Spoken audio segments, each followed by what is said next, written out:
La barre symbolique des 30 000 habitants a été franchie à Yverdon-les-Bains. Et ce nombre ne va cesser de croître.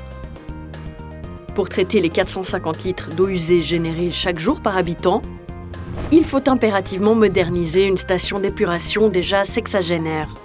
Une installation sous-dimensionnée et incapable de répondre aux défis actuels et futurs. Dans le deuxième épisode, nous avons abordé l'importance de la régionalisation du traitement des eaux usées en collaboration avec plusieurs petites communes environnantes. Dans cet épisode, nous allons nous plonger dans les coulisses du chantier qui rentre désormais dans sa phase finale.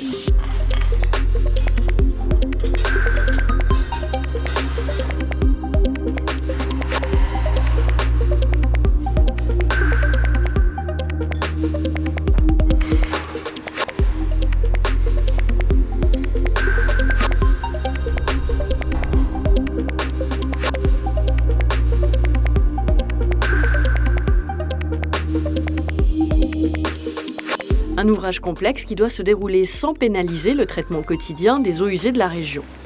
Et malgré la crise du Covid-19, le chantier n'a pris aucun retard grâce à une série de mesures rapidement mises en place. On a commencé par de petites choses simples qui étaient de garantir l'hygiène pour le lavage des mains. Donc ça passait par du désinfectant dans tous les locaux. On a aussi mis en place des plans avec des espaces de travail pour les entreprises qui devaient travailler dans les différents secteurs ici de la steppe. On a aussi assuré que le nettoyage de nos installations sanitaires soit plus accru.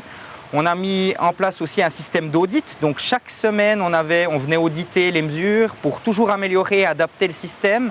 On a mis aussi pour nos collaborateurs un système d'alternance, donc ils ne travaillaient pas tous pendant au plus fort de la crise. Puis avec toute cette série de mesures, on a réussi à éviter et puis respecter le planning et traiter l'eau dans les meilleures conditions. La mise en route des premiers ouvrages achevés s'est déroulée entre mai et juin 2020. Pendant toute la durée du chantier et durant toute cette transition entre les nouvelles et les anciennes installations, les eaux usées ont continué à être traitées sur une seule ligne sans interruption.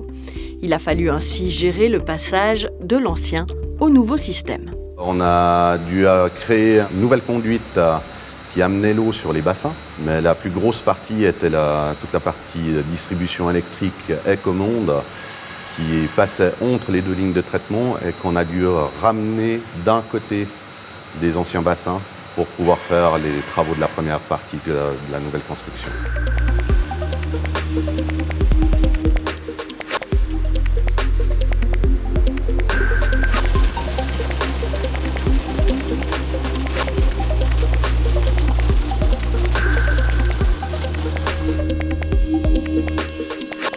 Autre étape clé de ce chantier d'envergure, la démolition des anciens bassins qui a débuté au mois de mai 2020. L'une des phases les plus délicates car les premières infrastructures ont été construites dans les années 50. Elles ont donc nécessité un important travail de dépollution. C'était la partie la plus difficile, je dirais, parce que la deuxième construction était des années 66. Donc là, il y avait moins de contraintes de séparation de produits pollués. Et puis, tout était monitoré parce que chaque déchet doit aller dans la bonne filière. Donc, c'est un travail de titan de tout séparer. Donc, pour ça, les équipes de démolition, ils avaient pas mal de contraintes avec la séparation de tous les produits, les amener dans la bonne filière. Il y a les documents de suivi, bien sûr, qui doivent être produits à chaque benne qui est livrée. Donc, ça, c'était vraiment les contraintes de la démolition et de la dépollution.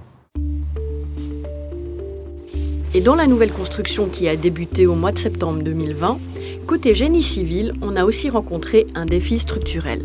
Car les bassins d'une steppe doivent être extrêmement étanches, ce qui implique un travail particulier sur le béton, traité spécifiquement pour cet usage. L'application d'une couche spéciale sur les panneaux de coffrage est nécessaire afin d'obtenir une porosité optimale du béton qui est en contact avec l'eau usée. Après tout ce qui est au début béton, après toutes les reprises de bétonnage.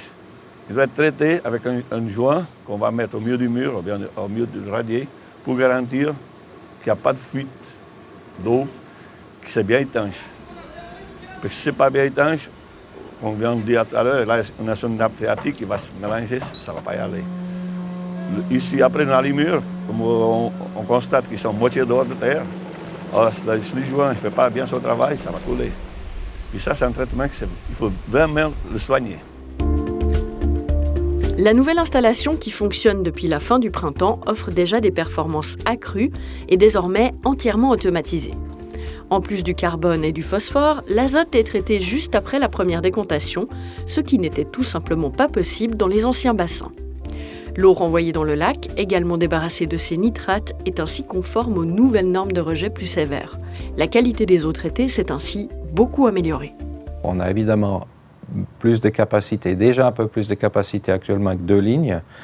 On va doubler la capacité d'ici la deuxième étape, donc fin 2022. Et puis ensuite, il y a tout le monitoring qui est différent. C'est très, comment il faut dire, interactif avec le système de supervision. Et on a également amélioré le bilan énergétique au mieux possible, c'est-à-dire faire le bon choix de machine pour ne pas pousser trop vers le haut la consommation d'électricité, vu que le traitement quaternaire va demander encore plus d'électricité, bien sûr.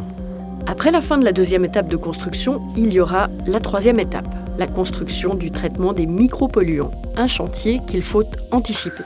Il est très important d'intégrer déjà dans les installations actuelles et dans la construction les liaisons techniques nécessaires pour ensuite dévier l'eau sur le traitement des micropolluants. Dans le prochain épisode, nous ferons le point sur le traitement de ces micropolluants, une technologie de pointe au service d'une plus grande sauvegarde environnementale. Ce sera aussi l'occasion de se pencher sur la fin de la seconde étape du chantier et la mise en service de tous les bassins.